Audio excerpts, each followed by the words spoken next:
Guys আমরা duo versus duo খেলতেছিলাম। এখানে দেখো একটা প্লেয়ার আমার সাথে উপরে চাঁদে নামছে, ওকে আমি অল্প কিছু ড্যামেজ দিয়ে দিই, ও প্লেয়ারটা আমাকে একটা হেডশট লাগাই দেয়।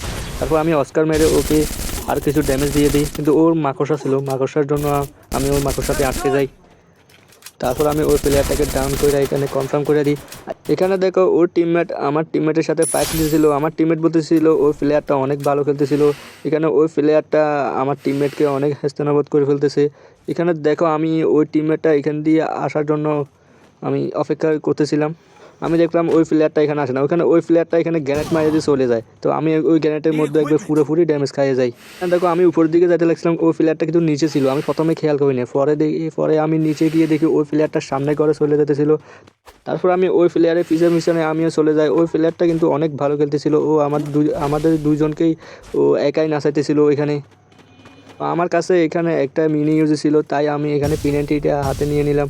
এখানে দেখো ওই প্লেয়ারটা উপরে উঠছিল, উপরে উঠায় আবার কোন জায়গা দিয়ে নিচে নামে গেছে আমি খেয়ালই করিনি। আমি এখানে উপরে উঠতে লাগছিলাম কিন্তু নিচে পড়ে যায়। ভাগ্য ভালো ছিল যে ওই প্লেয়ারটা নিচে ছিল।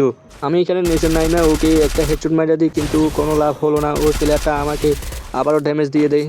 এখানে দেখো তাকে আমি আবারও মারার চেষ্টা করি, কিন্তু ওই প্লেয়ারটা আমাকে হেডশট মারিয়ে ডাউন করে। এখানে দেখো আমার টিমমেটের অবস্থা খারাপ করে দিয়েছিল, কিন্তু শেষ পর্যন্ত ওকে মেরে দেয়।